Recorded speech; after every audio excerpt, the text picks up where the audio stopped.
Vanguinzi, everyone. I want to thank everybody for joining us today, those on the committee and those that are listening in for Iñupiaq's defense of her Master's in Rural Development program. My name is Charlene Stern, and I am the chair of IU's committee, as well as Dr. Jessica Black and Dr. Agatha John Shields. We've been working to guide IU's process as she's put her heart's work into this amazing master's project. So just want to welcome everybody and maybe talk a little bit about the process. So very shortly, we're going to turn things over to IU to give a presentation which really summarizes her research. And at that point, if there is an ability for those of you listening online that would like to offer your comments or questions to IU, hopefully we can find a way to make that opportunity possible.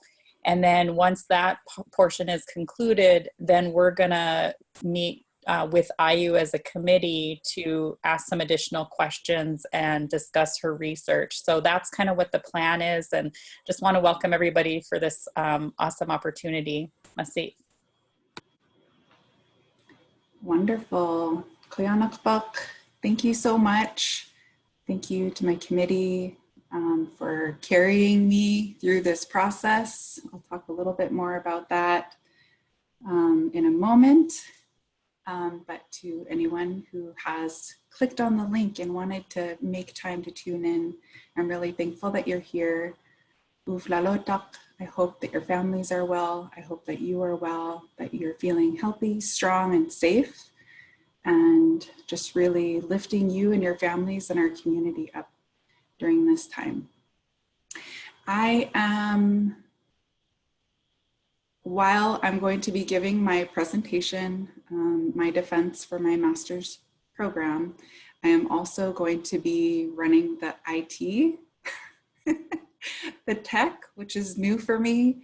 So I really appreciate your grace as I work my way through this very new process. We're all becoming semi-pros at Zoom. So I'll go ahead and get started. Uŋalaqłiq Milgarunga. I am from Uŋalaqłiq, also known as Unalakleet. If you're not familiar with where Uŋalaqłiq is, here is the awesome languages map that was put together by Dr. Hune Lance Twitchell. This shows some of the borders between our language groups. The red star is Uŋalaqłiq, right on the western coast by Norton Sound. Apaka Delaluk Lupanyak Kasatak. My grandparents are Stanton and Irene Kivġiq. Uŋalaqłiq Doug Lu Sitatkun Kutguk Herdman. My parents are Doug and Vernita Herdman. Kivġiq Lu Delaluk. My two oldest sons are Kivġiq, pictured left, and Delaluk, pictured right. Paniga Knidluk, Uŋalaqłiq Iñupiaq.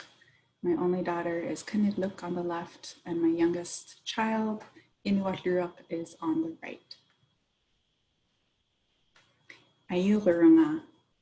I am IU. This is my family.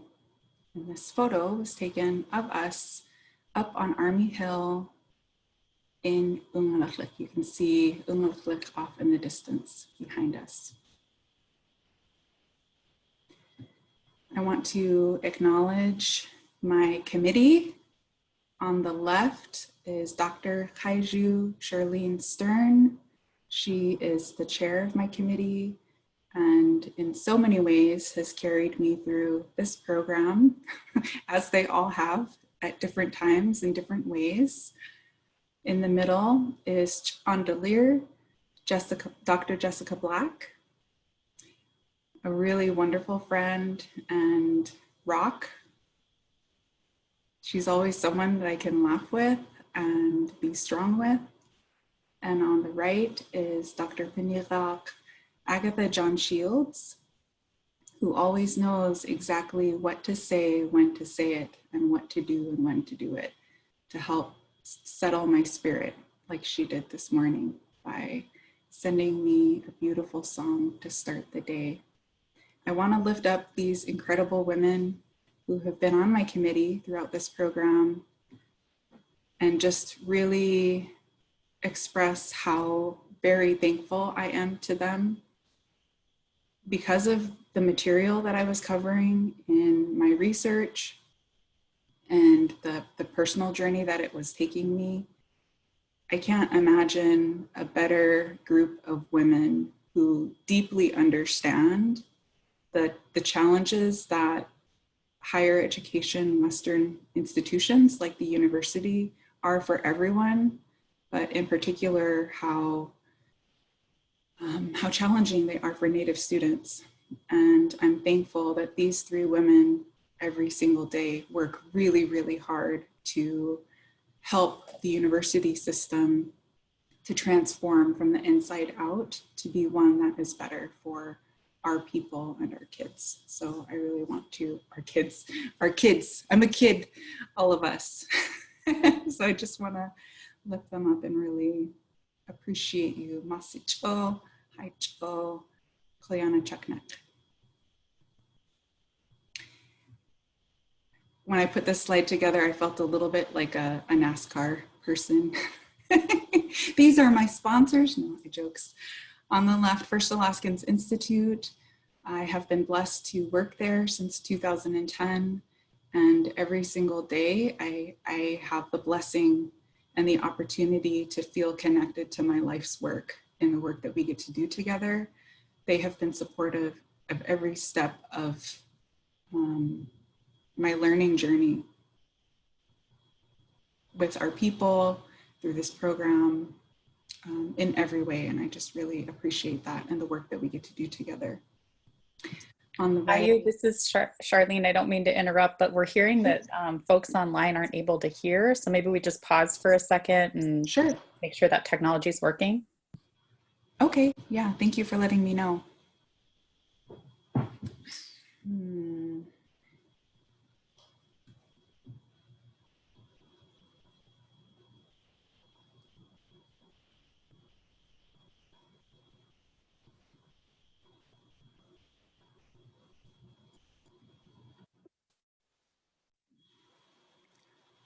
Okay, can you hear me when I say this?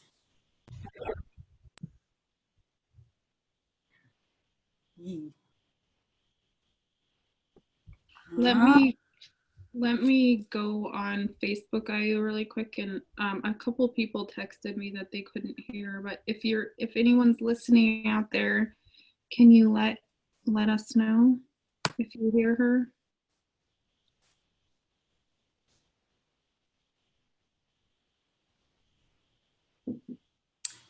So I got a message that some people can hear fine.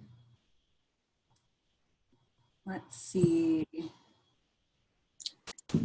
So I just got a message also, and some person said that they could hear you just fine. They just had to restart the link.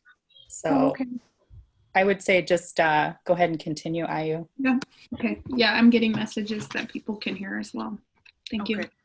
Yes, thank you for stopping me. I appreciate that. So on the right, I just want to lift up those who have supported my education, not only with financial assistance, but also by really lifting us up. Every single one of our entities that offer scholarship funds that I have been able to benefit from with these various scholarships and fellowships, I have felt like they wrap their arms around us as students. They understand how challenging it can be and really help to remind us at critical points in time that the education that we're seeking is for our people. I'm getting messages from folks that say if the sound is difficult, to go ahead and restart their browser. So maybe that will help if anyone's still having trouble. I want to acknowledge that I am currently living and working and doing this presentation on the traditional lands of the Dena'ina, Athabascan peoples in Uŋalaqłiq, also known as Anchorage. And I'm matriculating through a program through a university that is situated on the traditional lands of the Dena people of the lower Tanana River. And then for every single person who's tuning in, we know that everywhere we are, we're on native land. And so I honor the people on whose lands that you are on and able to connect with me in this research during this time. I wanted to take a moment to acknowledge my atik, my namesake. On the left is Ayu. Ayu is my grandma's mom. She passed a few years before I was born. And it really has been in connecting with the responsibility that I carry as the Ayu during this time that has really helped lead me throughout this research and also my work. And so I just want to lift up and acknowledge Ayu and really appreciate the responsibility that I'm carrying now with our name. To start off in a good way, I wanted to share with you a song that I found a few years ago. It was recorded in the late 1960s with Thora Kechatag in Uŋalaqłiq. And the song was situated right in the middle of the interview. And it was the first time that I had ever heard any song from Unalakleet. And it was one of the moments when I realized that our songs were still living. And so I wanted to start off the presentation with her voice.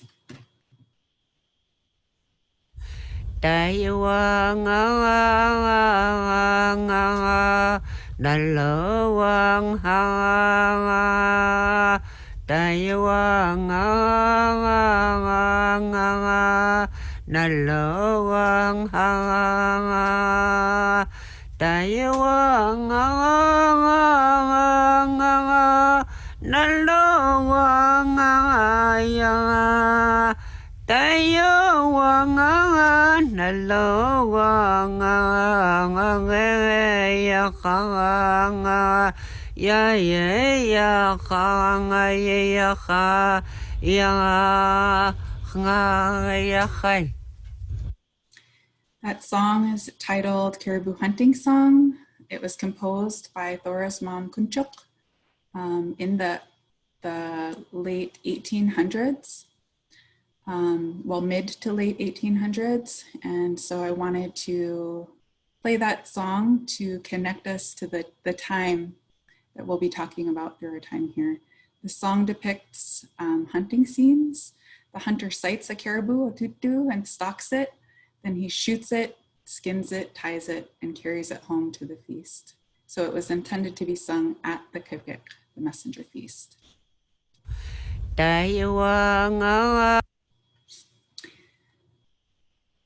Had to bring in the voice of my grandpa, Uŋalaqłiq. He reminds us we are eternal beings having a temporary experience. I really love this reminder because it brings a sense of urgency to the short time that we're here and a sweetness to the experience, the collective experience that we're having. To give some background to my research, I wanted to share that once upon a time, I was a little girl. And the very first time that I ever heard Eskimo dancing and felt my heartbeat sync up with the beat of the drum was during one of the first AFN Kleana nights, when they first started Kleana nights to tell Alaskans thank you for supporting the Native community with a pro-subsistence vote. And I remember when I was watching the singing and the dancing, just really feeling within myself this strong desire to get up and dance. And I remember looking to my grandparents and to my mom and my aunties and uncles who were with us. And I saw that they were enjoying the singing and dancing, and they were very engaged, and that there was a longing in their eyes. But everyone sat very still, and I felt like I had to sit still too. And I didn't really understand it. But even then, I understood that there was something that was there that hurt. And so it made me curious, and it made me want to know more about what happened to our songs.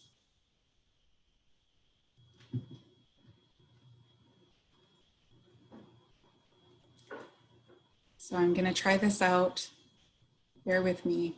There will be points in the presentation where it's video instead of just looking at the PowerPoint screen. So thank you for having grace with me. Some of the background that I wanted to share with you before starting my research is that a few years ago, when I sought out how to speak my introduction, Uŋalaqłiq, I was very embarrassed by how it felt like I was tripping over my words. It felt like my tongue didn't know how to move. And it was really difficult to push through that. But the alternative was that I was going to continue speaking English, which erases the words of our ancestors actively. What I found by speaking my introduction all the time was that it invited correction. It invited people to come to me to tell me how they knew my grandparents, how they know my parents, what they've seen of my children, what they know of our community, who they're related to, who their loved ones are in Uŋalaqłiq. So by the very act of learning and practicing my introduction all the time, not only did it start to become easier, it continued to invite knowledge to me about my family and our community and our people. And I realized what an incredible gift that is. And so with this research, I see it in much the same way. So much of what I'll present is information that has been gleaned through another person's perspective, because they're the ones who have the privilege to publish information about our people. They're the ones who had the privilege to travel to a community that's not their own to do research for, long periods of time. So I realized that this research is incomplete. It's incomplete because it doesn't have the full participation of our people in being able to share about our knowledge, our collective knowledge about the things that I'll talk about. And I acknowledge that, and I really welcome that by committing this much to paper, that maybe others can go further later. So I just want to acknowledge that at the front end. And I have to say that pretty much everything I'm going to present should be knowledge that I was raised with. It should be knowledge that every single one of us was raised with. Our history and our deep understanding of our ancestral practices, of the things that have kept us strong for thousands of years, is our birthright. And part of this research is trying to uncover and piece back together the things that we have not been taught completely. And I'll talk more about that, but I just have to say, can you imagine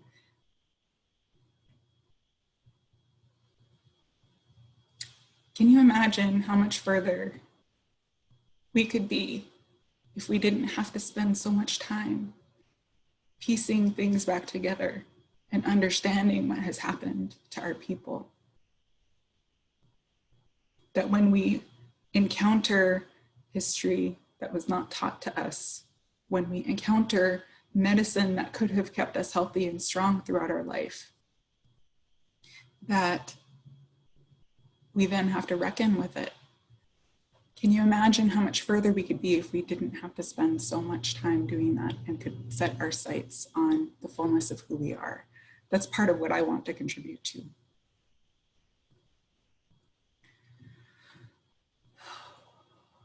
I will very likely cry through this whole presentation, so I apologize. I'm also losing my voice. This is a lot of talking.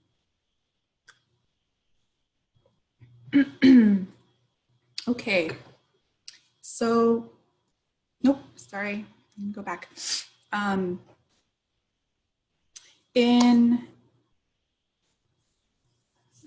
shared with you the picture of the little girl who was trying to dance.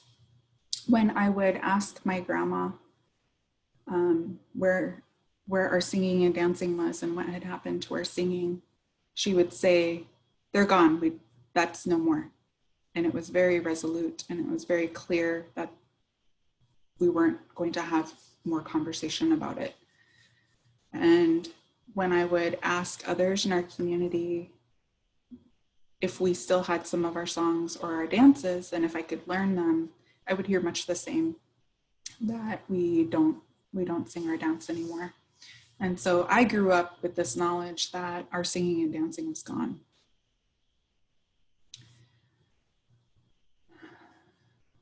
In March of 2016, at First Alaskans Institute, where I work, we hosted an Indigenous succession planning gathering, which was bringing together culture bearers from elders to youth from all over the state to come into a think tank space to talk about the rites of passage, the leadership rites of passage that our people have always enacted throughout time, the good ways of passing leadership down through the generations that could help inform how we do it as organizations. What's the teachings that we can wrap in? So we had people from all over the state. And one of the participants in that gathering was Tristan Madras. He's a young Koikan man from Gardo, Caltag, also known as Caltag. And in his sharing, when the conversation turned to dancing, he started to describe their mask dances. And as he was describing the mask dances, he was talking about how they do it during New Year's time, and they bring a lot of joy and a lot of laughter so that we can start the new year in a good way. He happened to mention that all of their mask dances came to them from Uŋalaqłiq. So that completely blew me away, because that was the first time that I had heard that our songs and dances were living anywhere. So when I followed up with him later, I asked, how could that be possible when our songs and dances had been gone for over 100 years? And he just nodded and he said, yeah, it's true. Your community saw that the missionaries were suppressing your singing and dancing and using your qargis.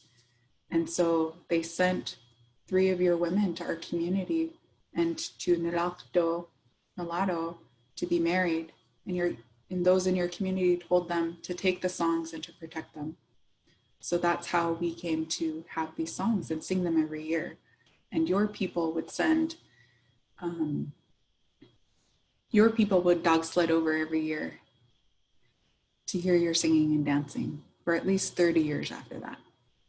So that was the first time that I had heard that our singing and dancing was alive.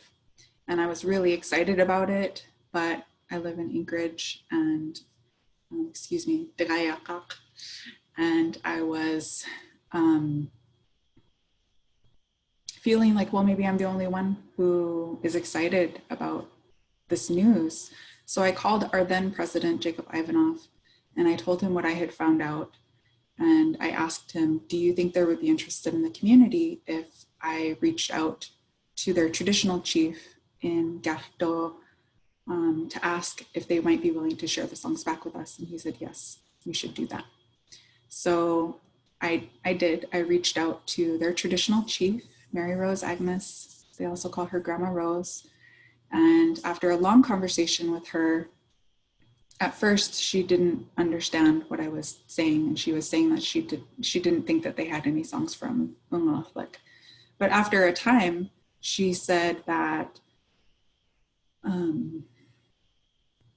she knew exactly what I was talking about, and that there had been others who had reached out to her and to the tribe in years past, demanding that they give the songs back to us. And she was very, her voice had an edge to it when she was asking me if that's what I was asking, if I was demanding the songs back.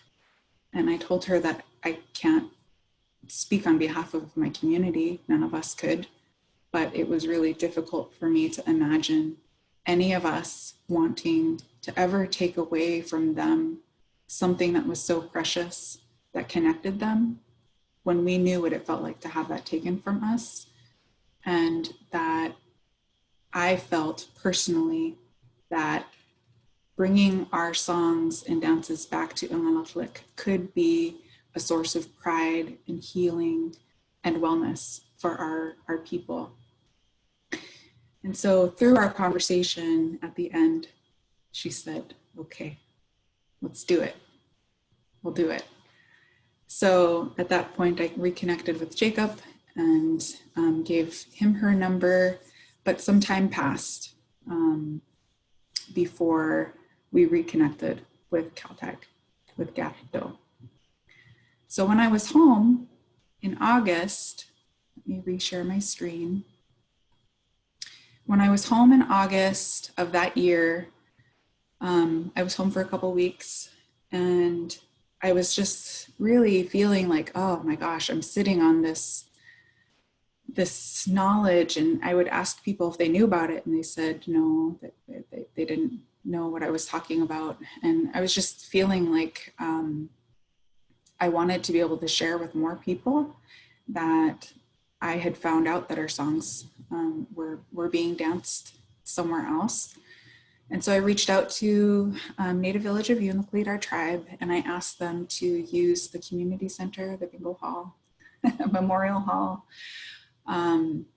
to hold a potluck. Because the way that I thought about it was, I really wanted to sit down and talk with our elders. And I wanted to sit down and talk with a group of our elders so that in our conversation, they could help activate each other's collective memory. As one person would share, it would help someone else remember more, and we can get a more complete sharing. And I figured that if I wanted to do that, that likely there would be others in the community who would also want to come and listen. So I made it just a community potluck, really having no idea who would even come. I knew a couple people who said they were going to come, but I didn't know how much interest there would be. And NVU called elders to let them know about it and to invite them to come and let them know that they would be asked to share if they wanted to and were comfortable. So going into it, I did not know, like I said, how many people would come. And I expressed earlier that I was struggling with my own insecurity, living away from our community. I don't ever want to overstep or do anything that our community doesn't want. And I don't ever want to presume. And so I was really nervous. I had put the flyers out and had asked a couple of people if they would, bring certain dishes. And I had a dish that I was planning to bring, but I was so nervous. And both of my grandparents have passed. And so about a half hour before the potluck was supposed to start, I walked down to the beach from my grandparents' house, and I sat on a piece of driftwood, and I was sitting there and I was crying. I cried because I was nervous and because I was insecure and I was worried, and I hoped I was doing the right thing, but I was really wishing that I had my grandparents there to tell me that I was on the right path. So as I was sitting there crying, like I am right now, good grief, I looked up, and it had been a cloudy day most of the day, but the clouds parted and the sunshine came through and the light came directly to me. And in that moment, I really felt their presence with me, and I felt ready. And I knew that whoever came were the right people. So here are some pictures from this potluck and elder circle. In the end, there were, I want to say I counted around 60 people at one point, and they brought the most delicious Iñupiaq, our native soul foods, really brought amazing food to share with our community and our elders. And we started with our meal together, and then we formed a large circle. We moved the tables out of the way after everyone had eaten. We formed a large circle of everyone who wanted to listen to the elders. And then we formed a small circle in the center for elders who wanted to come and share. And some of them were voluntold by others to get into the center, and they did. So the elders who came and joined in the center and shared were my auntie Anita Grant, the one who's sitting to my right in that bottom left picture. She's my grandma's sister. Fran Degnan, Marlene Torak Sloko came into the center with Ellen Sloko, Blanche Kregel, Tony Sarin, and Daniel Saxi were the elders who came and joined us. And they shared, it was just an opportunity for them to recount what it was like for them growing up in Uŋalaqłiq. And by the end of the circle, with the elders sharing, by the end, the conversation naturally in their sharing turned toward our singing and dancing. And one of them shared that there had been efforts in the past to get our songs and dances back that were unsuccessful. So that was a natural transition. We widen out the circle so that the elders who were in the center then came to the outer circle. This photo, I don't know if you can see the time on the wall, it was taken at 10:30. The potluck started at 6, so we wrapped up about 11, but this circle initially was packed. And I was able to share with them what I had learned about our songs and dances traveling to Kivġiq, and I was able to play the song that I played for you in the beginning of this presentation, and ask if there was any interest from the community in bringing the songs and dances back. And the answer was overwhelmingly an excited yes. We passed around a sheet of paper, which Jacob Ivanov has, that had the list of names of everyone who wanted to help. And I want to say there were at least 20 names on that list of people who wanted to be part of bringing singing and dancing back to Uŋalaqłiq. So one of the things that we talked about was I shared with them what Grandma Rose had been concerned about, and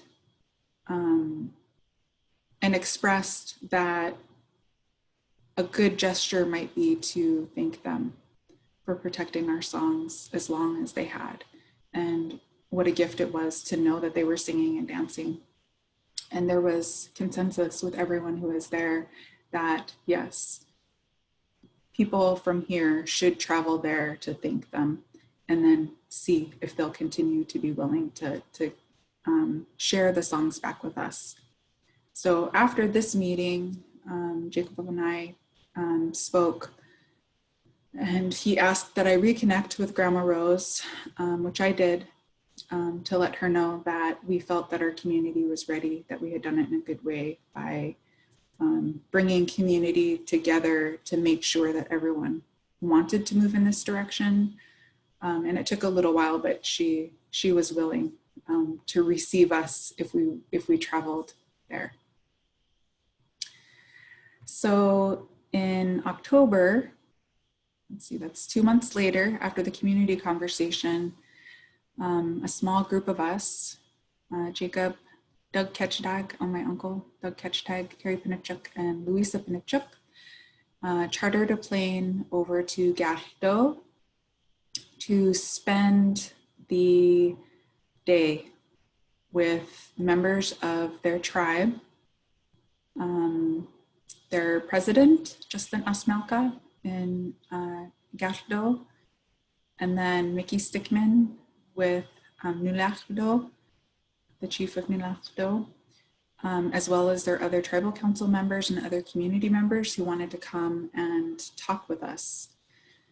We spent all day talking about the importance of our songs for helping us to be strong, for remembering our history,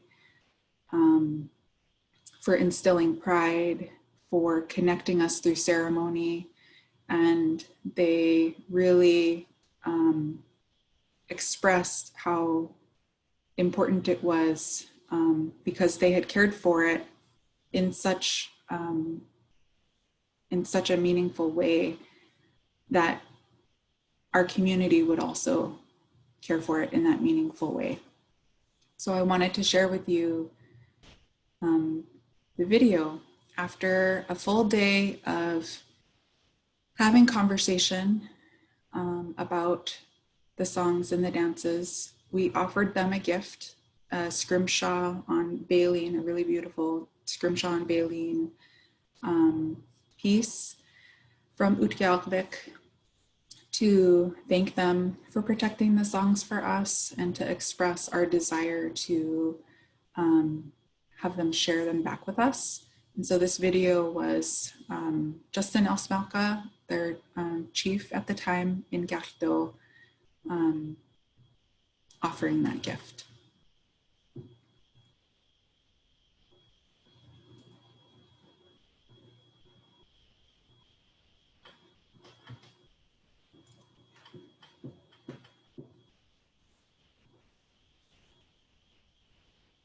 Or not. I guess it doesn't want to play. That's a bummer. You like that? Okay, well, it doesn't want to play. He essentially says that during our meeting, they burned their copy of the songs on a disc. And he said that on behalf of Kaltag and Nulato, that they wanted to share the songs back with us, and that they hoped that it would help to plant seeds of healing within our people. Jacob received the CD from Justin and said, "Thank you. We commit to taking good care of these and making sure that we move forward in a good way, and that we're very thankful that we'll be singing and dancing again." This video is in the Native Village of Uŋalaqłiq Facebook page. It was posted there. It's a public Facebook page, so you can look at it. Not everyone can post in there, of course, but you can find the video there. It's a little over 2 minutes long, so it's not super long. But upon returning back from Kivġiq, it was really important to me that our community have access to understanding what had happened in this really historic meeting and this time together. And So when we came back, the intent had been to host a community meeting that following week, but there was a death in our community, so that meeting was canceled. I've heard that sometime later, maybe 4 months later, that there was a small meeting pulled together to kind of share back some of what had happened, but the details are a little bit fuzzy, and it doesn't sound like it was widely available. So that was part of why I wanted to show it in this presentation. So I'm super bummed that that doesn't want to work. Okay, thought I would try one more time. After posting the video to Facebook and then doing kind of a long post accounting for what had happened, there were lots of replies, and then I started receiving personal messages, and I wanted to share some of those with you because it's been part of my journey. I was scolded that I was spreading misinformation. They said that it wasn't the missionaries who stopped our language, that it was the teachers who punished us, that our parents didn't want their children punished at school for speaking in our language, so they refused to teach their children how to speak the language. I heard that several times in person with members of our community who would approach me after I had posted that, saying that I was wrong, that the missionaries learned Iñupiaq and preached in Iñupiaq, but it was the teachers who were the ones who were punishing our people for speaking our language, and it was the teachers who were disproving of our practices. I was also told that my grandparents would be very disappointed in me.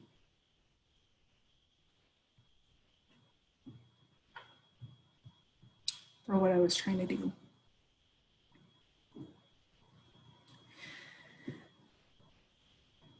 So I knew in my own research that I had been doing, I went into the missionaries' journals and was reading the ones that I could. A lot of it was in Swedish, so it was difficult. Some of them were transcribed. But in reading church publications, I knew that the missionaries who had come to Uŋalaqłiq stayed on and became the teachers in the education system. I knew that they were one and the same. And so I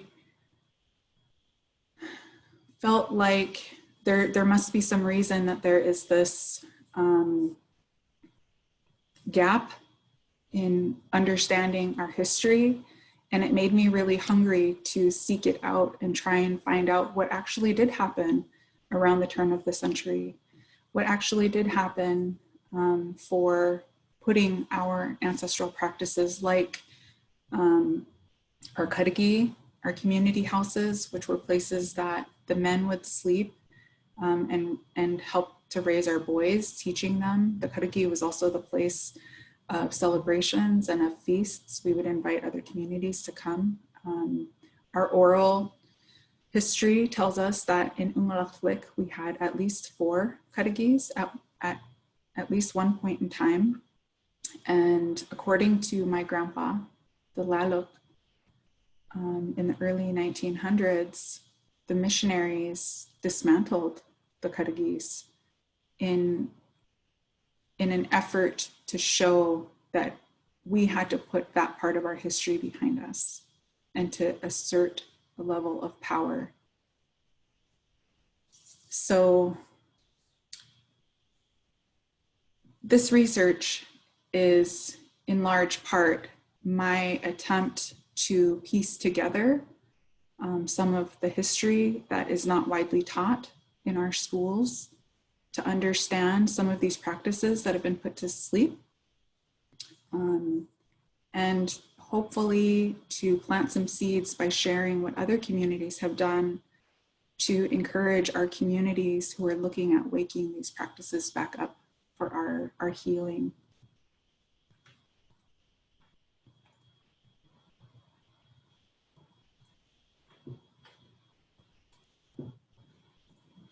Now we get into the research speak.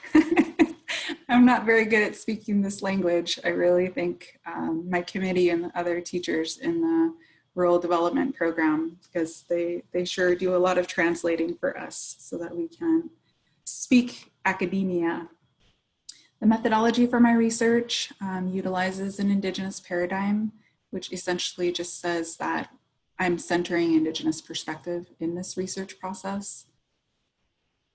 Using a culturally responsive methodology, which essentially says that it's contributing to a more respectful and humble way of working with people and communities, that it's a reciprocal relationship with communities rather than what has typically been done throughout the world for centuries when research is conducted in Indigenous communities, is that researchers descend into community having already a preconceived idea of exactly what they're going to research and what their frame is on the research, and then extracting that knowledge at times quite irresponsibly without any level of accountability back to the community.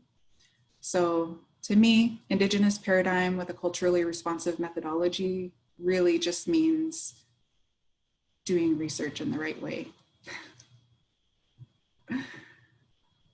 I used secondary data, which is a fancy way of saying using sources and information that already exists, largely because though I wanted to go into doing like community dialogues and think tank sessions and interviews and having conversations more in the community to better inform the research, I was really wary about the institutional review board process, the IRB process, and the ways that it really confines your ability to ask questions in a way that we would, in a good way with each other. And I simply did not have the time as both a full-time working professional and mom and full-time student to really wrestle through all of that to open it up to that kind of research. So I chose to pull the research from sources that already exist. What I didn't anticipate at the beginning of the research was that I would also be wrapping in primary data, which essentially says data collected by myself. In my case, that data collected by myself was eventually realizing in the research that I needed to document what I was experiencing as a modern day contemporary Alaska Native person right now going through this education system so that I could document the ways that this education system continues to harm our people. And I chose to do that because if I had just gone down the path of, reading all these books and research papers and interviews and all of these things that already existed, primarily from people outside of our community, and did not include the struggles that I was having as a student with the information that I was encountering, that I would be contributing to the erasure of how this education system continues to harm Native people today. So I used both secondary and primary data. As I said before, the research is really aiming to piece together a high-level historical timeline of missionization in Uŋalaqłiq. Missionization, I should have added it on the slide, connected to then the formation of the education system. to examine the importance of ancestral practices, such as the qargi and the Kivġiq, the Messenger Feast, for the health and well-being of the community, and look into efforts of other Alaska Native communities to awaken their own ancestral traditions and practices. I have to note at this point that, quite frankly, I tried to do too much. Dr. Bernice Joseph, a brilliant, incredible Koyukon woman and scholar who was taken from us way too soon, in her dissertation, she talked about how Indigenous scholars, Indigenous people, when we're approaching our research, when we're approaching our work, we do it with a lens of collective liberation for our people, that our intent is to contribute to the health of our whole community. And we don't dabble in theory. We don't choose a research question on a whim that might be interesting, that our responsibility to our community dictates that we have to really be connected to contributing to the health and well-being of our community. So my master's project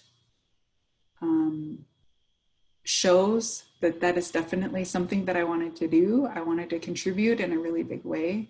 Realistically, there just simply was not time and any number of things that I'll get into in a little bit. So I just want to acknowledge that really I should have chosen just one of these 3 high-level topics so that I could have dug deeper. But I'm trying to have grace with myself as I keep receiving advice from my committee and others, that this research is simply a building block for others to build from. So I'm excited for that. In a Western system, they have this notion of ownership, that when you're doing research, you are intended to say who owns it. So I share with you brilliance from one of our own, Dr. Hlune Lance Twitchell, who's Klingat, Haida, Iñupiaq, and Sami. He said this at a gathering of our Indigenous leadership symposium for this program in conjunction with the Masters of Maori leadership. So we had our whānau from Aotearoa also with us, the 2 cohorts together. And so Hlune was talking about how through the system, through the education system, our knowledge was taken from us full strength and concentrated, and that with fight and resistance, it's given or sold back diluted.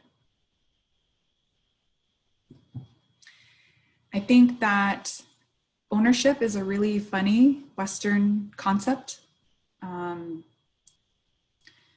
This is part of the struggle that I had as a student. As I was doing my research, I came to understand more how the partnership between religion and the education system were utilized to strip our knowledge from us, to remove us from ourselves. The same system that was used to replace our knowledge, where then researchers were able to come into our community to interview and really extract this knowledge of what our traditions were at a time when they were being put to sleep by the education system.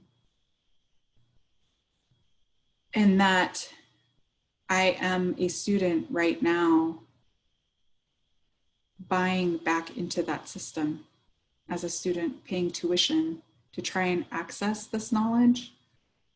I mentioned before that I had started my own research before ever starting this program, and I kept bumping into barriers that wouldn't allow me to access interviews and research papers and recordings that had been taken from Uŋalaqłiq in the 50s, 60s, and 70s. So researchers predominantly had come into our community to extract this knowledge and to publish for their own professional gain for doctoral programs, to become an expert in their profession and others. So for their own individual glory, essentially. But I, as someone who's from the community and others who are from the community wanting to access this information, we couldn't. I couldn't access these because I wasn't part of the university. I wasn't a student. I wasn't faculty. And so our knowledge had effectively been privileged into this institution. So there are so many levels of irony that are associated with paying an institution that's complicit in stripping this knowledge from us, knowing that what I'm gleaning from these publications really is a very poor diluted substitute for our people's rich knowledge. And grappling with that has been really difficult for me, even knowing all that I did going into the program. I just kept wrestling with this question. How many ways must we pay for the cost of colonization? It just feels like we pay and we pay and we pay and we pay. And I'll talk more about that through my research. I feel very funny saying through my research as if I'm a researcher. So I plan to share this presentation in Uŋalaqłiq this summer if that is a desire in our community. I will also provide both the written copies. My paper right now is around 77 pages or something like that, but it's double spaced. And then I really, really hope I was able to do the tech right so that this video is actually recording so that, you know, our tribe, Native Village of Unalakleet, our Unalakleet and regional school leadership, our district, our regional leadership, Kivġiq, Bering Straits, that the people of our region can freely use this research as they see fit. And really, even though I am telling the story of part of our history in Uŋalaqłiq, this is all of our history. This is the story of how imperialism and colonization is carried out in Indigenous communities all over the world. In our work, Lagunai, Liz Medicine Crow, will often say that colonization is the original sin. It's the root of so many of these challenges that we're trying to overcome today. So written video copies are freely available for anyone who can use any or all of it. I would love for it to be put to use. And I just want to note, this knowledge always has been and always will belong to us. It doesn't matter if a university system feels that they can assert a copyright or a trademark over our people's knowledge because it was put together in a degree program or through university level research. None of that matters to me. I might get in trouble for saying that. This knowledge belongs to us. It always has. And I'm a big fan of proceeding until apprehended. So if you would like any or all of the research, please let me know and I'm happy to share it. So limitations of research. This was a tough one for me to outline in a really clear, easy way. So I have to kind of describe it in a little bit of a roundabout way.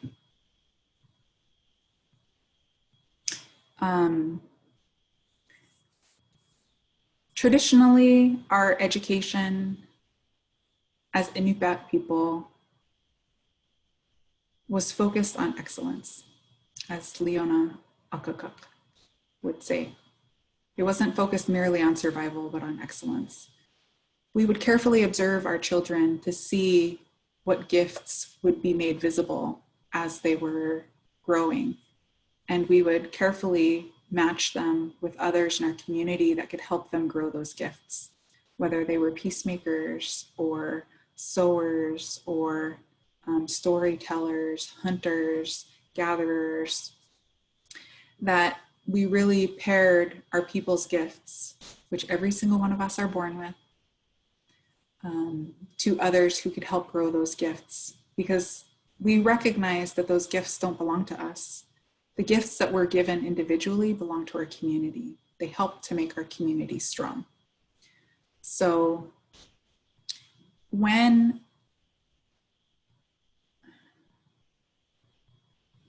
traditionally, I'll back up, sorry. Traditionally, our histories and our ways of being, our practices would be transmitted organically in everyday life. We would continually be exposed to storytelling, to ceremonies. Our singing and dancing would help us to understand our history and our past and our practices. We would be applying this knowledge on a daily basis.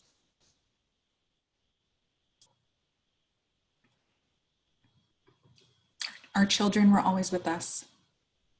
They were with us continually. Our children were never seen as a burden. They were there to help, to be with us, to observe, and to grow their own responsibility to the family and to the community. We had a seamless way of learning how to be the real human in this world.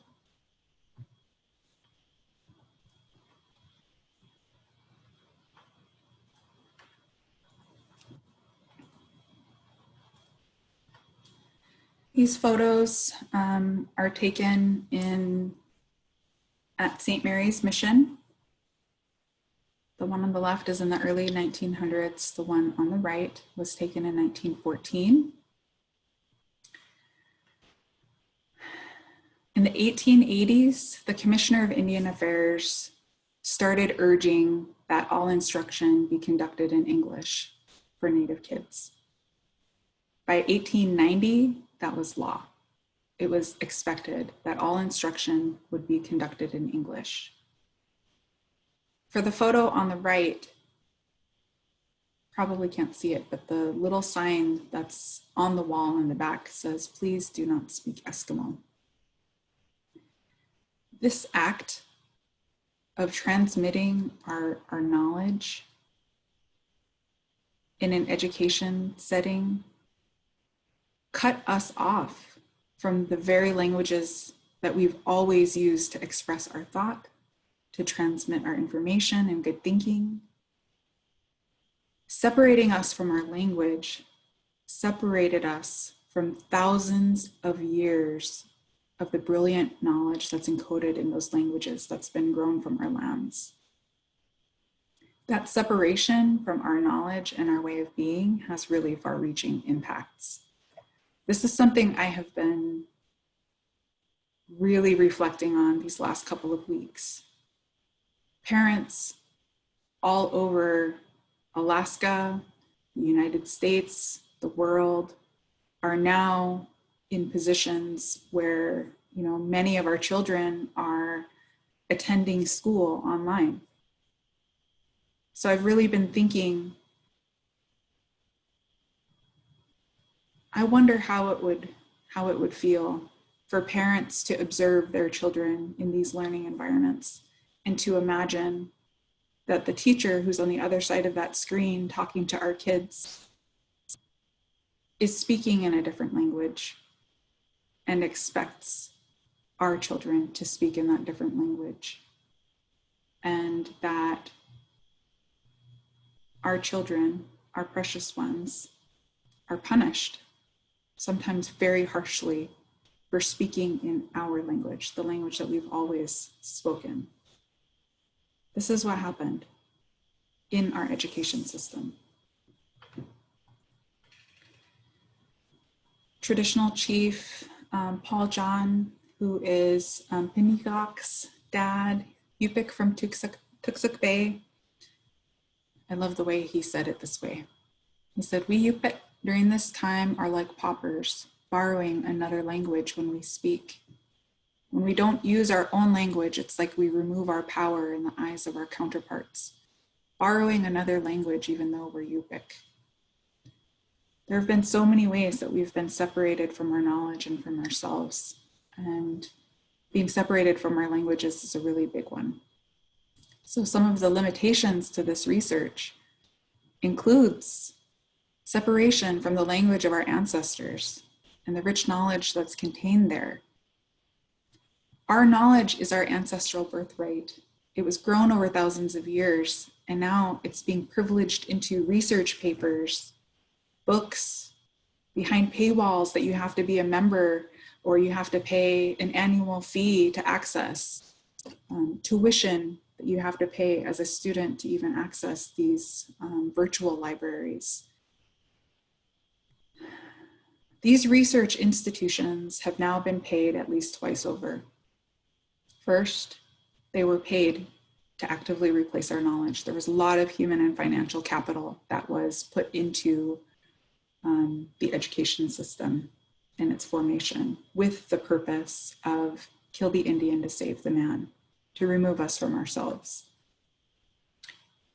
The system is paid again when we as individuals and individual students pay tuition to try and reclaim it.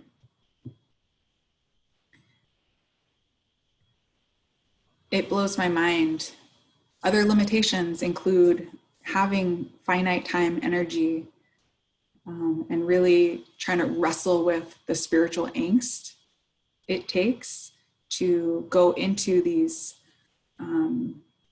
books and these research papers and read these pretty awful things about our people while trying to re-educate through the same system that harmed us. And that it's impossible to recapture all of the rich knowledge that our people have. It's impossible as a 40-year-old adult.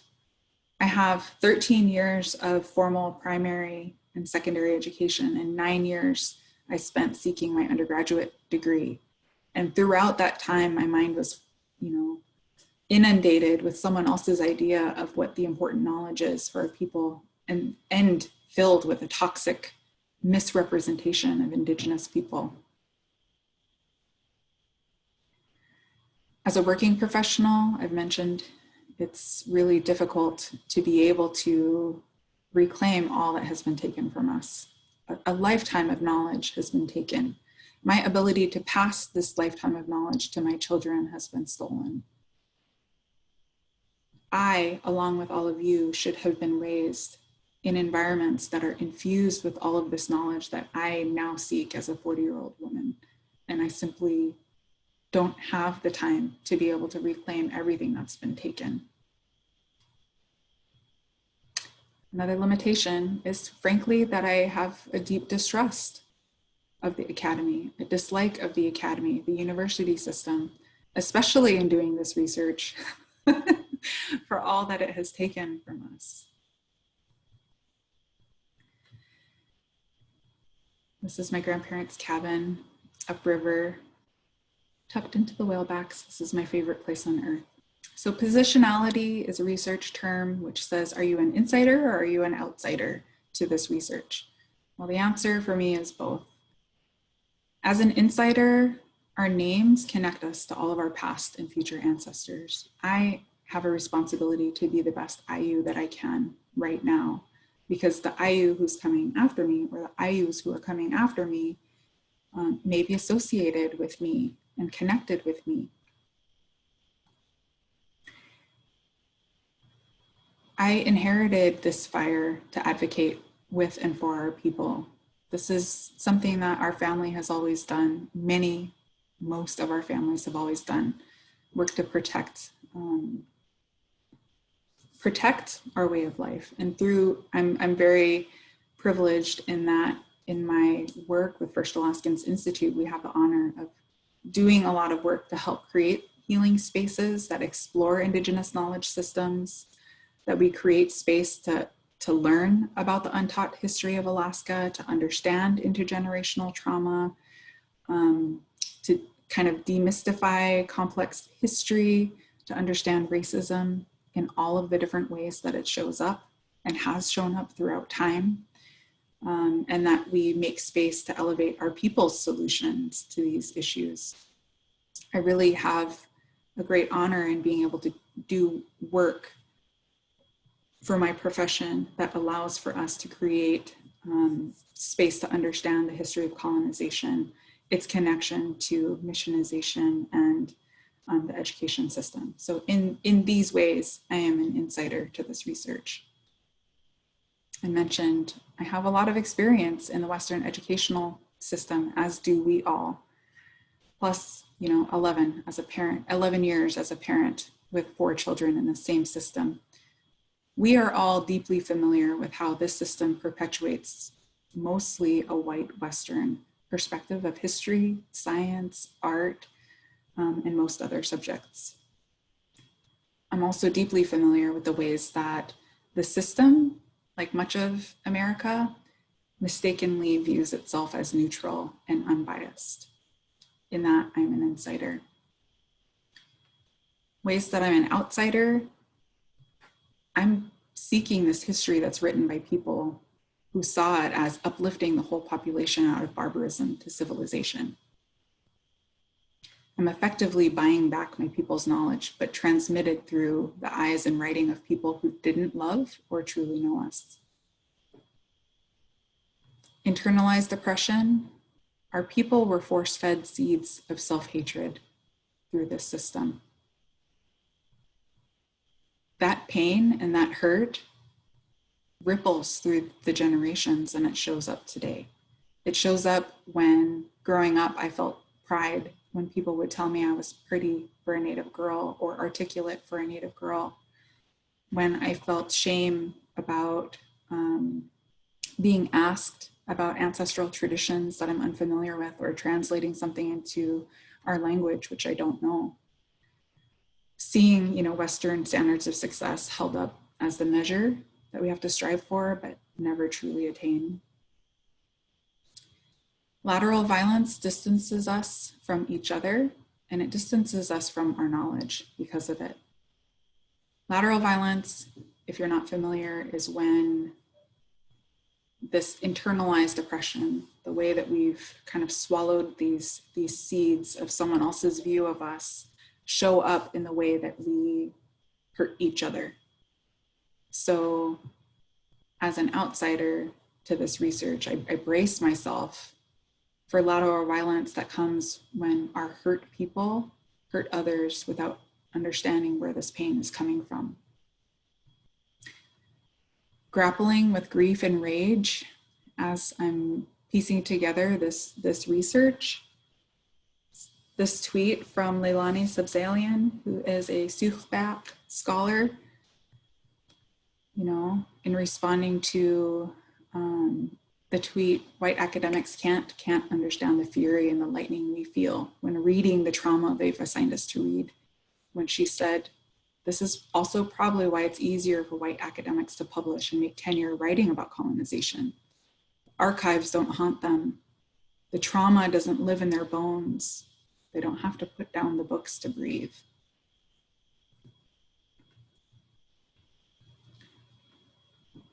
Without being taught our true history, we internalize the challenges that our community experiences, and often we'll believe that the dysfunction is our own fault. So not understanding why is our community experiencing this hurt, there must be something wrong with us. Those kinds of questions, internalized, show up when you don't have a fuller understanding of what the true history that caused those conditions is. And then, living outside of my community, but still feeling a deep responsibility to contribute back in any way that I can. This is a way that I feel an outsider. I feel a drive to contribute back and to be helpful in ways that I can. But it is insecurity that I have to work through to be able to do it in a good way. And I continue to do that because that responsibility drives me. So we talk about how colonization was the original sin. Had to bring in SpongeBob, going through and reading this research and piecing it together, I absolutely did get depressed. And SpongeBob nailed it on the head. And I have to say, this one. Some may see this as inappropriate. I know that there are some folks who don't like swearing. I apologize for that. But I also want to just acknowledge that what has happened to our people is truly heinous. Some of the injustices that our peoples have experienced is outrageous. And having to contain our outrage, to not be angry about it, is part of the problem. It's okay to be angry about it. It's okay to laugh. It's okay to be sad. So you could be like me and cry all the time. Try to cry and release, and then pick all the pieces back up and keep going, because what alternative is there, right? If we do nothing, we already know what the future is going to hold for us. So bringing in our ancestral practices, our good medicine, helps us to release some of these pains that we experience as we're going through. For me, part of that has been connecting with my name, Ayu. The Iñupiaq say Ayuk. I was informed by a Iñupiaq elder that when someone carries the name of Ayuk or Ayu, that it means the one who spiritually cleanses, because that's part of what this powerful medicine has done for us. It helps us to spiritually cleanse. And so that's a responsibility that grounds me, and that I'm excited for the challenge to grow into that for the rest of my life. So some prehistory before jumping through the kind of historical timeline. This is one of the earliest known illustrations of the eagle and wolf dance as part of Messenger Feast. It was at an exhibition at the Center for the Study of Ethnicity and Race at Columbia University. This image was taken from a dissertation done by Thomas Carell. He spent time in the 50s and 60s in Uŋalaqłiq and documented knowledge of our ancestral practices, including the use of our qargi. This is his illustration to show kind of the flow of information and knowledge and culture that would happen in the qargi space. The Messenger Feast, Uŋalaqłiq, Unalakleet, is the southernmost Iñupiaq community that the Kivġiq was celebrated in. However, our Iñupiaq relatives around the coast, around the corner from us, southwest, and other communities further down, celebrate Kivġiq, which is very, very similar. This may be the last original OG messenger, at least the one that I could find. He was the runner who would go from village to village to inform them of when the Kivġiq would be held. They carried sticks that they would tie fur or different items to remind them of the people that they spoke to. They would share what the bounty was of the host village, so that they would know what they could expect when they would come to the Kivġiq, the Messenger Feast. They would also inform them of items that were scarce. So if those members of that village had those, they can bring them, so that during the Kivġiq, the Messenger Feast, there would be a time of sharing and redistribution, so that everyone would be made whole. And the items on the stick just helped the messenger to remember all of that incredible information. No smartphones. So getting into the historical timeline of missionization and education. My note has gone here. So Sheldon Jackson, don't have it. Okay, so let me try to recall. I might get my numbers a little bit mixed up. In the 1870s, Reverend Jackson, Sheldon Jackson, arrived in Wrangell with A.R. McFarland, and they established a Presbyterian mission there. And over the next several years, he wrote and gave 900 plus presentations on the plight of Alaska Native people to Congress to try and encourage support to build up mission work here. In May of 1884, Congress established the civil government of Alaskan Territory, and under the Organic Act of 1884, gave $25,000 to be used for the education of Native and Creole peoples of Alaska. In 85, the following year, President Grover Cleveland appointed Sheldon Jackson the General Agent of Education for Alaska. In his writings, if you have the stomach to go in and read it, read them, his prolific writings, you'll find a lot of opinions about our people. He really viewed his charge as uplifting the natives out of barbarism into civilization, and that his responsibility was to dispense the funds in support of establishing a school system. Around 1890, Jackson hosted 3 Protestant-based leaders representing Methodist, Episcopalian, and Baptist denominations to essentially divide Alaska up for purposes of mission work with a united front. The product of this meeting, just the 4 of them, was the comity agreement. I still don't know if I've never heard that word said out loud, so I don't know if I'm saying it right. I might not be saying it right. I have a reader's vocabulary. The comity agreement, or Jackson Polity for Alaska, which essentially created boundaries for different denominations to evangelize the Native people within those boundaries.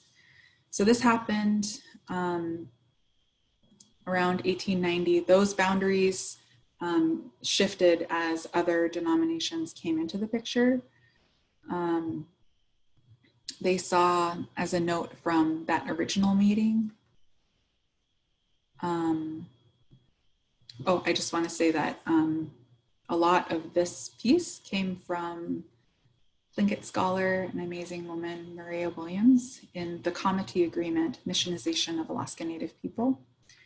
And then this following slide was put together by Hune Lance Twitchell, with information from Maria Shahla Williams, which shows the divvying up of Alaska by different congregations.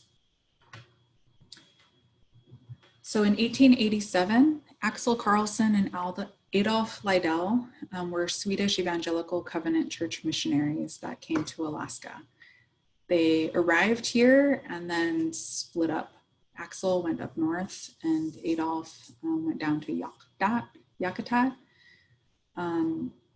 When Axel first arrived in Norton Sound, he went to Kivġiq, St. Michael, which is southwest down the coast from Uŋalaqłiq. And when he arrived, he only spoke Swedish and Russian. So when he arrived in St. Michael, Kivġiq, there's actually 2 differing accounts of how he came to establish a covenant church mission in Uŋalaqłiq. The first, in Jesus and the Eskimo by Fred Savak. He said that Axel was approached by our last traditional chief, Unalakleet, and Sergei Ivanov, who was a Russian immigrant and friend of Unalakleet. That Unalakleet had received direction from the Lord in a dream to travel to Kivġiq, to find a man at the book and bring him back because he has something to tell you. In Roots of Tikasuk by Emily Ivanov Brown, she said that Sergei, Emily's grandfather, advised Carlson to build his mission in Uŋalaqłiq and presented his son, Stephen Ivanov, as an interpreter. According to her, with Stephen's translation, Carlson met with the Laluk, who was noted in her account as the chief, and his brothers Maktak, Taktuk, Iñupiaq, and Uŋalaqłiq to receive permission to settle in Uŋalaqłiq and preach the gospel. So there's two differing accounts of exactly who had the idea and invited him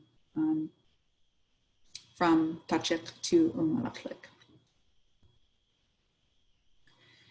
In all accounts I've read, Stephen Ivanov, pictured here, who's the son of the Russian immigrant who was the interpreter, Sergei, played a very important role in Axel's success, eventual success in Uŋalaqłiq. The accounts say that in the first 3 months of Axel Carlson's time in Uŋalaqłiq, his life was often threatened, and that he had to live under Nishaliq's protection with Stephen's help as his interpreter.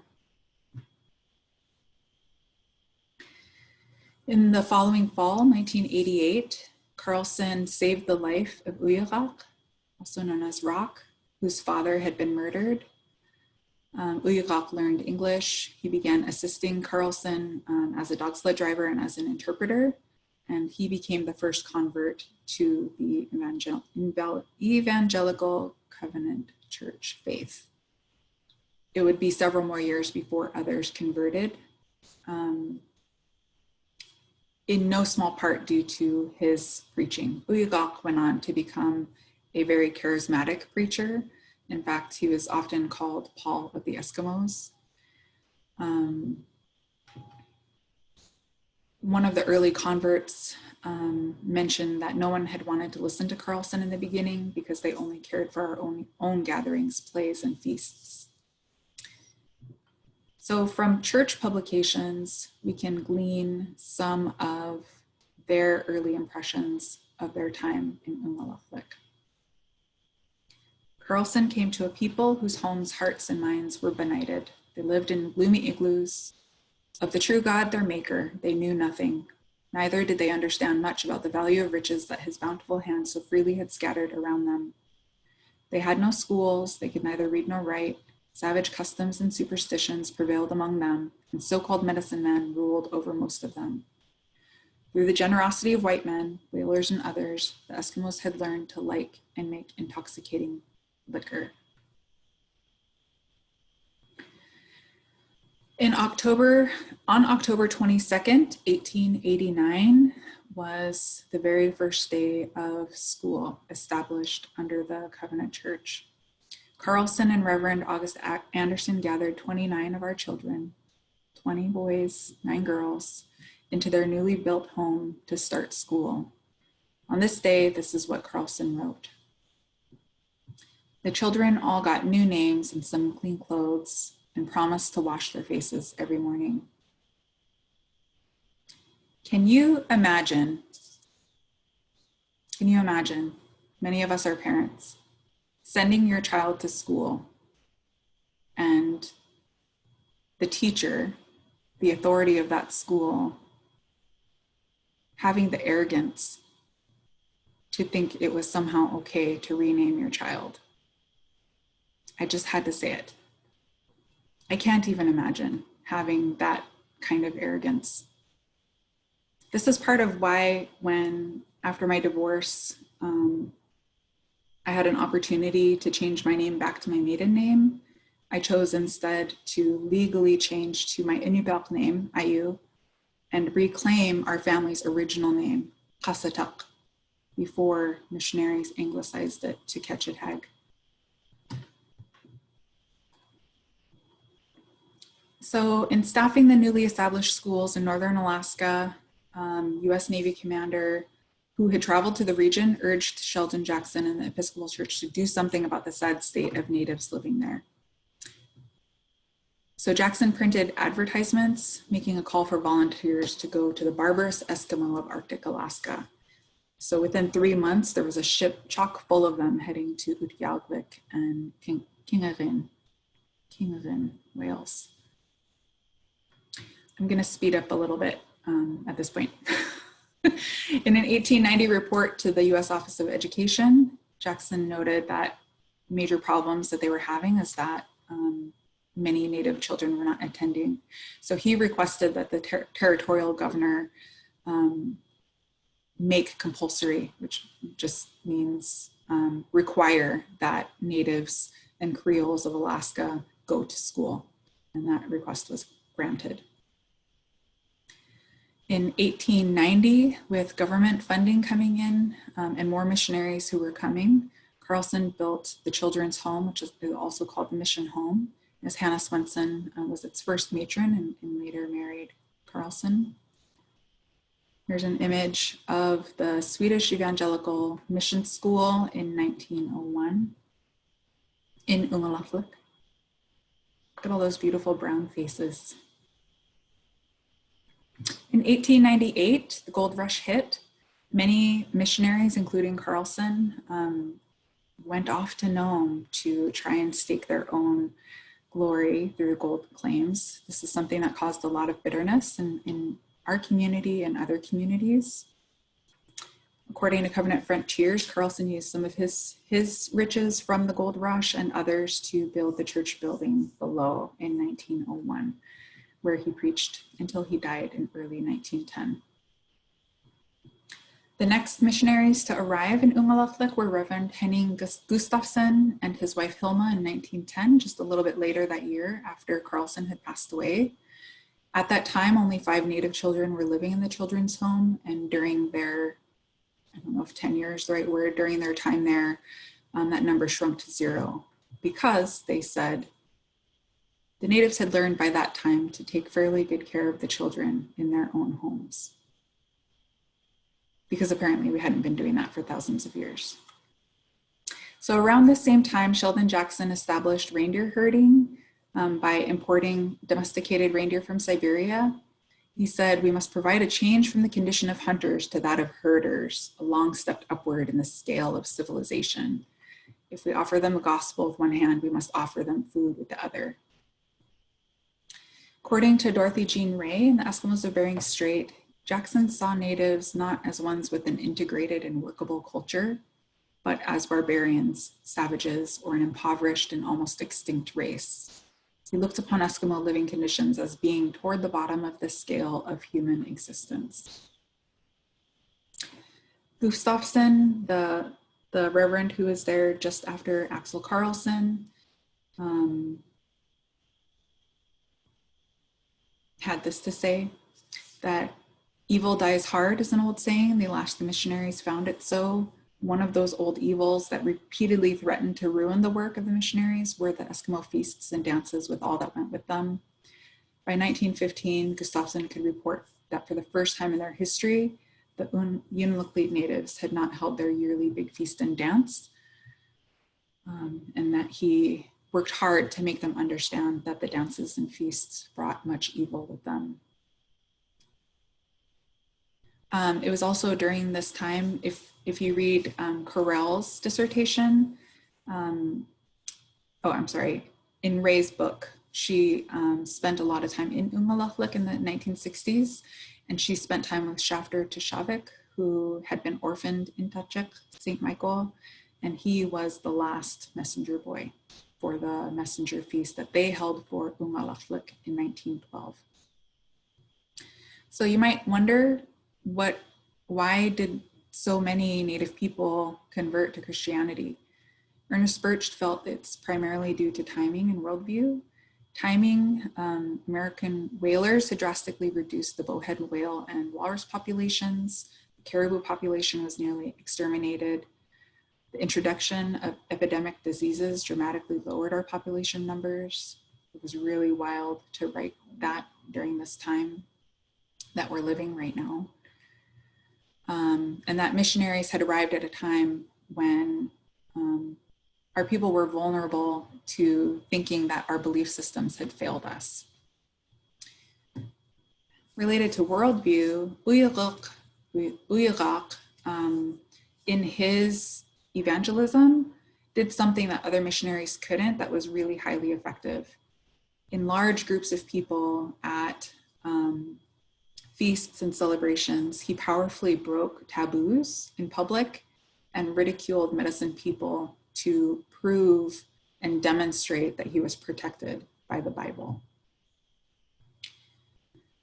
The Iñupiaq worldview, according to Birch, is oriented non-exclusively, which basically means that we can carry more than one belief at a time. They don't negate each other. And that Uŋalaqłiq and the other missionaries used Christianity to explain our beliefs. So it was almost like using different words for beliefs that we already carried. So it did not seem as though it was negating the things that we already believed. And they also felt that the missionaries were not as forthcoming with the ways that they felt that our people were savage, whereas our people thought that they were just bringing another way of saying the same kinds of things that we already believed. So I reflect on my namesake Ayu's experience. She was born in 1895, so she grew up during this time. She was a small child and was raised during this changing time. I have not found a roster of the children at that school, but it would not surprise me if she was one of those children. So I wonder how those factors that were happening at that time influenced her, the way that she raised my grandma and my aunties and uncles. What were some of those messages that she internalized and passed down? My grandma, in a letter to the editor for Tundra Times in 1967, was expressing regret for sending her children, my mom, my aunties and uncles, to boarding school, that initially they would write home that they wanted to come home and how hard it was for her. But then when they would come back, they were really different. That time away had changed them and made them see our communities differently. In the First Alaskans magazine in November of 2013, Nelson Uŋalaqłiq, who's Iñupiaq from Tuntutiliaq, he has shared this story that when he went to school, his teacher called his name and started speaking to him in English, and he couldn't understand her. So he turned to the student next to him to ask what she had said.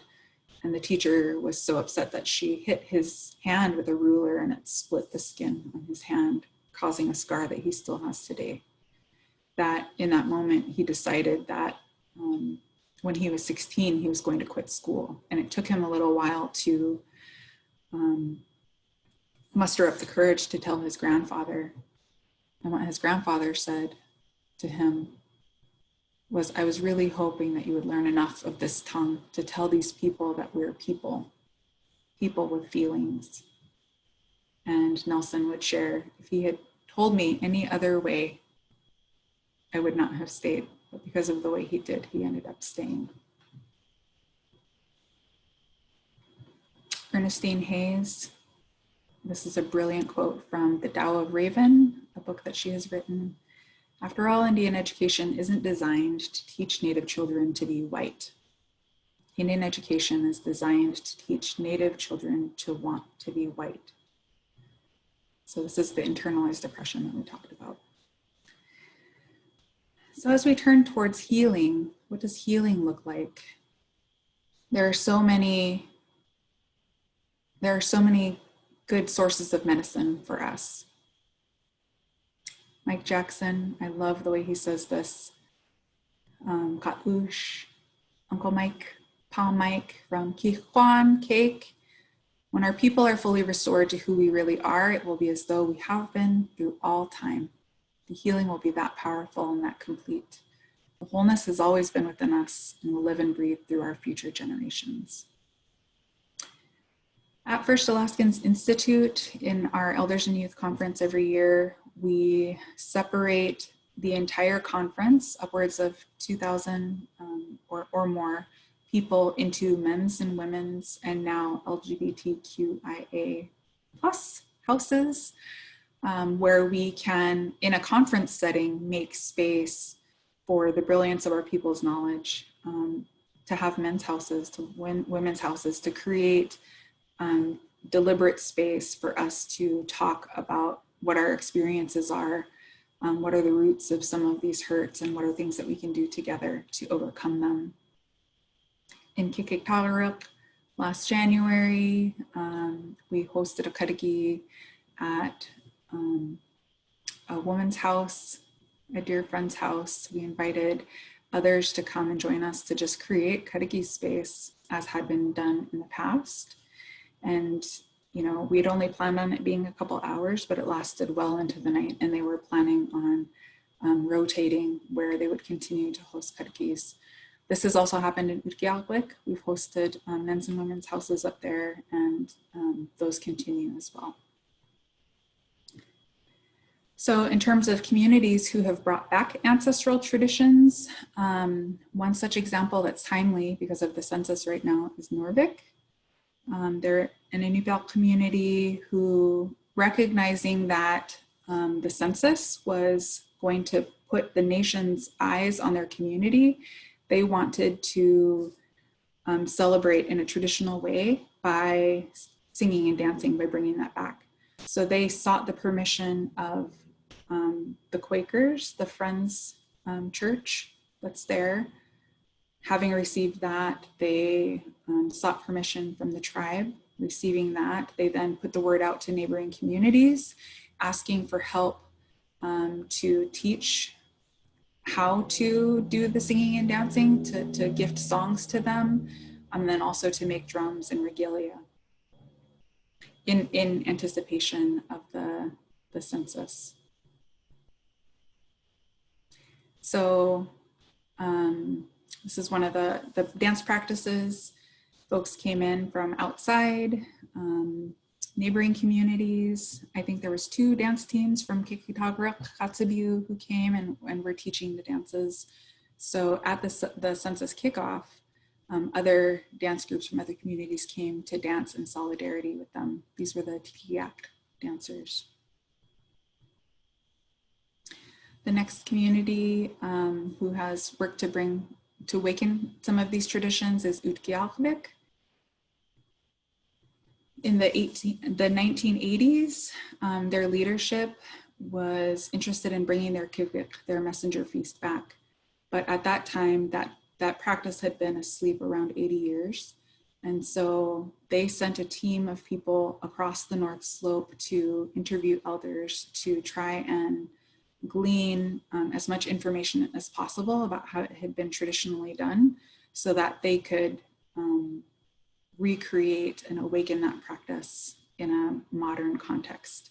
So in 1988, they hosted their first Kivġiq, which they now host every other year. And it's huge, and it's beautiful, and so strong. In 2016, the Presbyterian Church, which is the church that's up on the North Slope, read an apology to AFN. I think many of you may remember that. So bringing the example closer to home,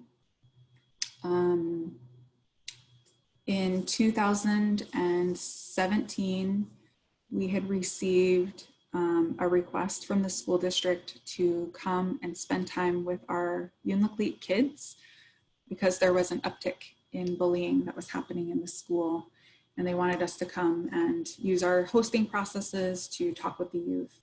But we wanted it to be kind of a holistic approach. So we met with the city, school leadership, as well as the tribe, to see if we could partner together on something so that it would be bigger than a school event, but rather would be the community uplifting and supporting the youth.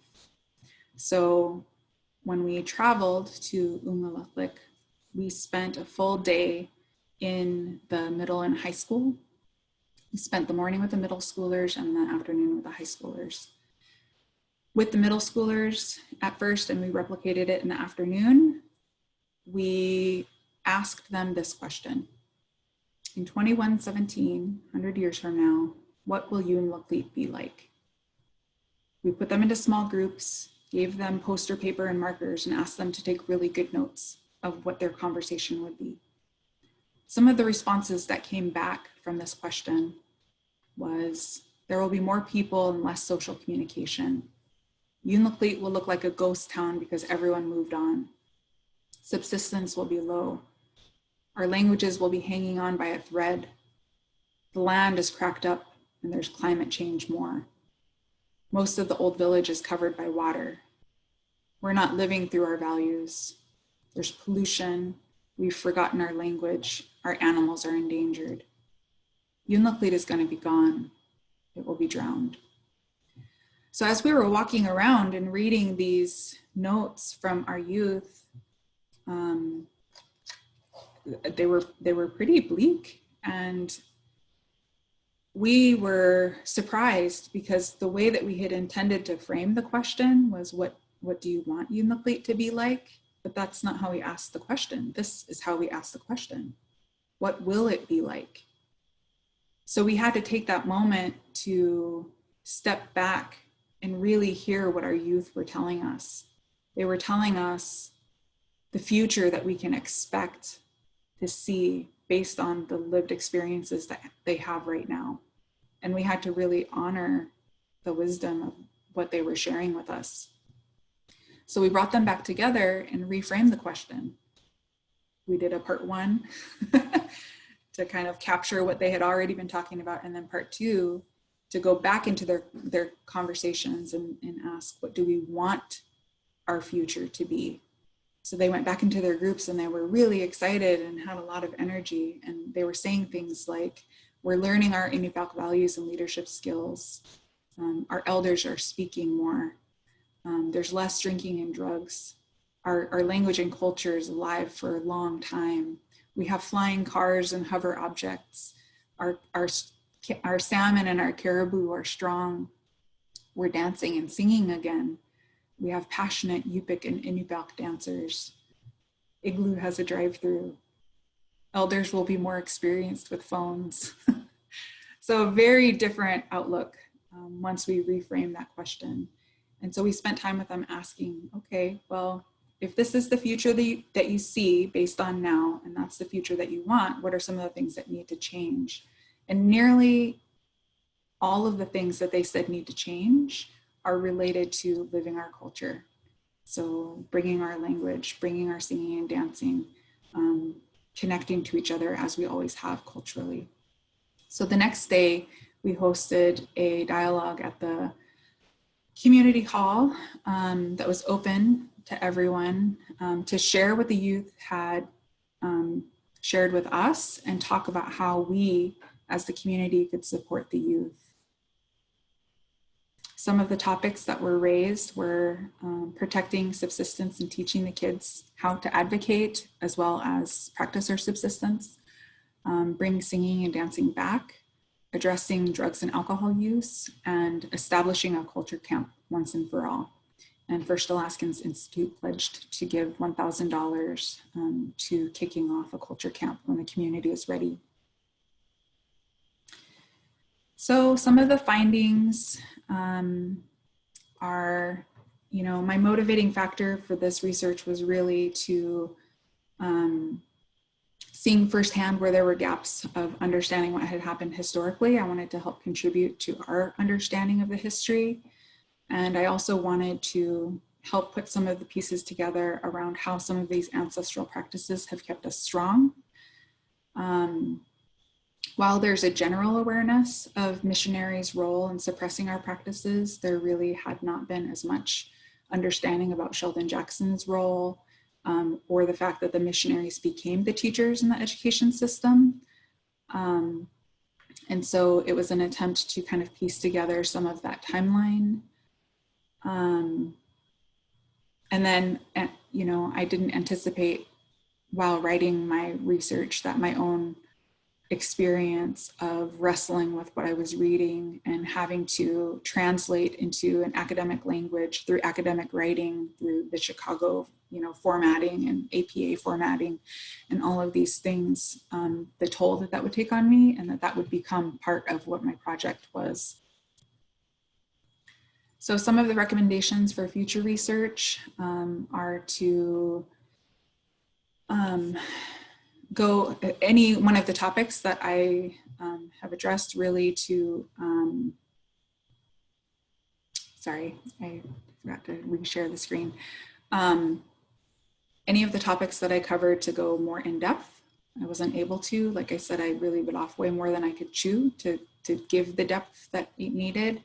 I think there should be more scholarship around Sheldon Jackson and the impacts that he had through his work on Native peoples.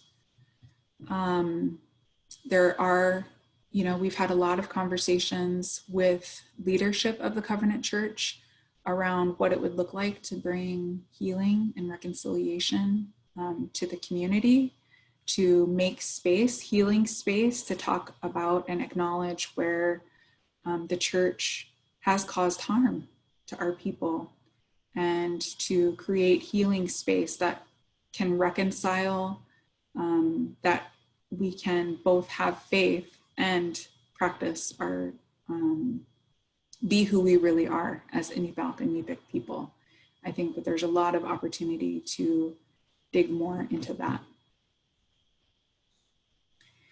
My conclusion is simply just, you know, acknowledging that we have a really rich history. Our people have had thousands of years of moving around and then settling in the Uŋalaqłiq area.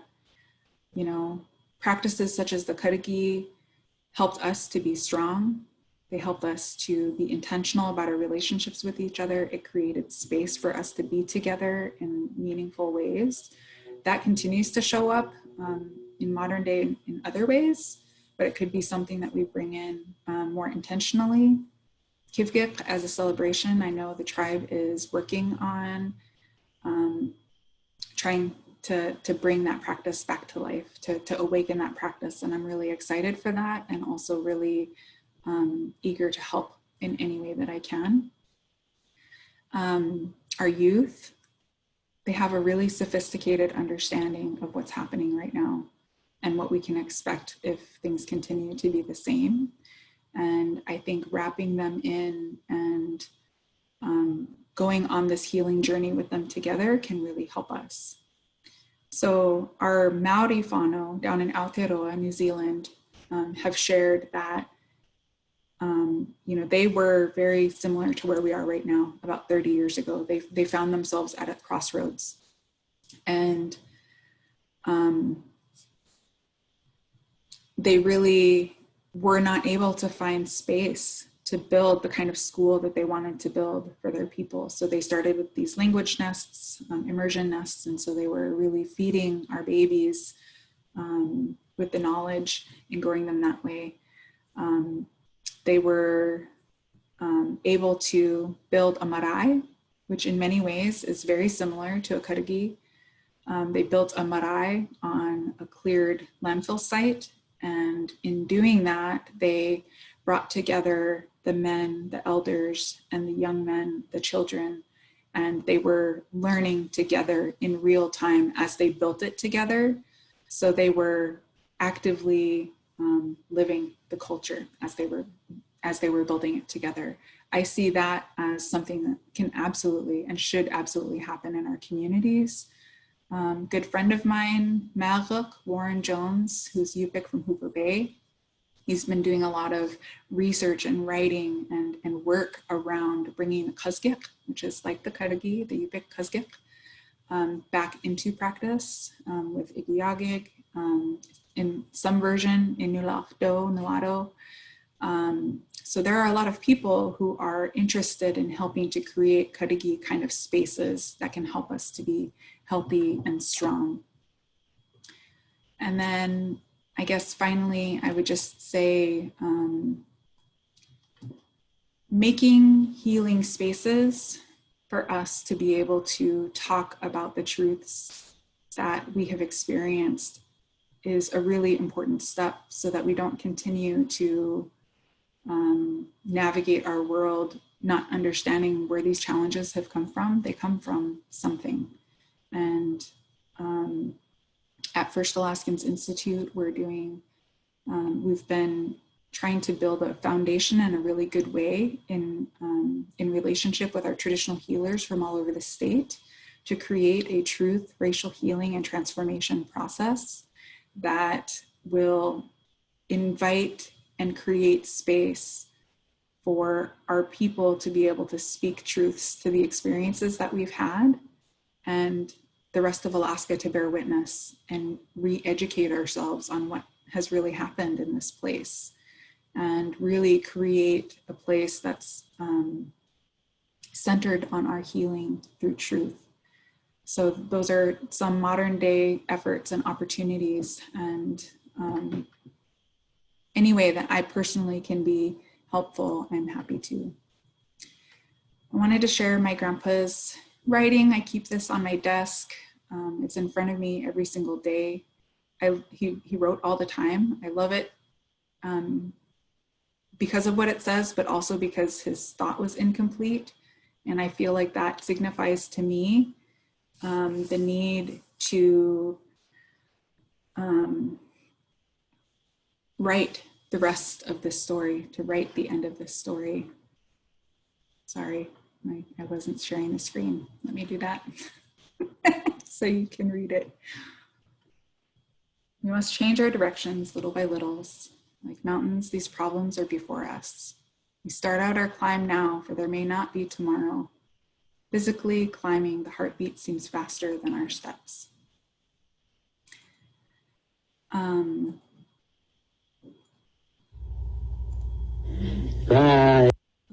Sorry. I mentioned in the very beginning, and I'll bring it full circle now, that speaking the desire for healing in our community, speaking the desire for our singing and dancing. My sister Laguna helped to remind me years ago when I was feeling a lot of loss before these songs started coming back. She reminded me that speaking them out loud will help them to find their way to you. And that was when I found the song by Thora Kitchtag. That's when, we found out that the songs and dances were in Nulato and Kaltag. And more recently, through this program, I have fellow students who I know some of which are on the call, Julia, Derek, and others who have heard me give presentation after presentation on parts of this research, because that's what we do in this program. So they know, they've seen me cry about it. They've seen, the things that I'm wrestling with. And a couple months ago, Derek reached out and said, I found this in the archives and thought that you should hear it. And in this recording that he sent me were 2 songs from Uŋalaqłiq. They were recorded in 1950 in Kotzebue. The singer is the guy, the interviewer guy said his name was Burdekin. December of 1950, Burdekin, and he said he's going to sing songs from Uŋalaqłiq for their Messenger Feast. And so in that recording, there were 2 songs, and I'll close out my presentation by playing those 2 songs as we begin. This first song is essentially saying, hey, they're running away from me. They're leaving me behind. They're running away and escaping. I'm here, I'm living, I'm being. They are in the old dialect of Uŋalaqłiq, which is the northernmost Iñupiaq dialect. That's the first song. The second is, I'm having fun. I'm happy and joyous. It's good to be happy. It's good to be joyous. So that's what these 2 songs are. So this will close out my presentation.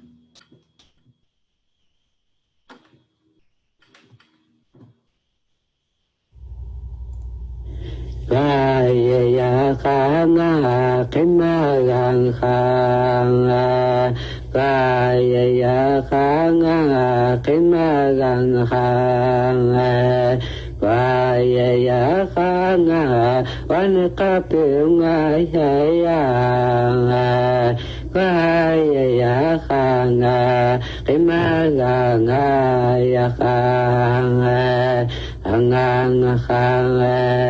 Kaya kanga kimagang kanga, kaya kanga kimagang kanga, Kaya ya kanga wanakapi ungayayanga Kaya ya kanga kimaganga ya kanga Hanganga kanga.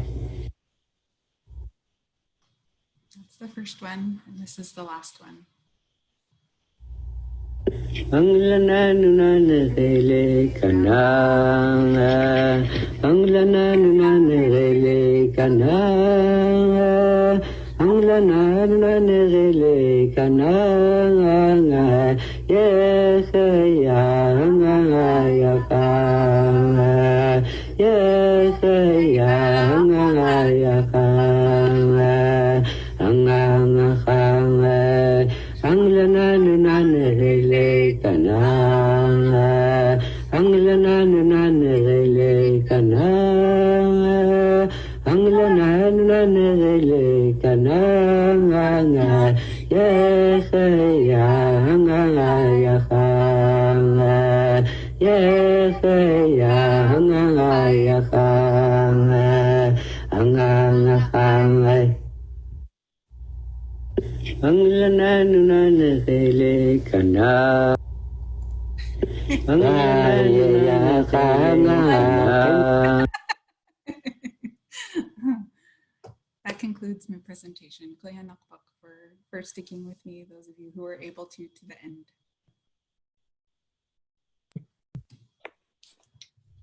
Masicho Ayu, thank you so much. And thank you to everybody who has joined online. I would imagine that there's a lot of people who would love to give you feedback and to ask some questions and just to congratulate you for this amazing amount of work. So we're going to ask that they do that with you personally so that the committee can now speak with you about our comments with your project, Ayu. So if you would mind discontinuing the live stream, then we'll get focused here as a committee. Thank you. Yes, I can do that. Uŋalaqłiq. Thank you, everyone who was able to tune in. Love you. Stay safe. Be well. Wash your hands. Talk to you later.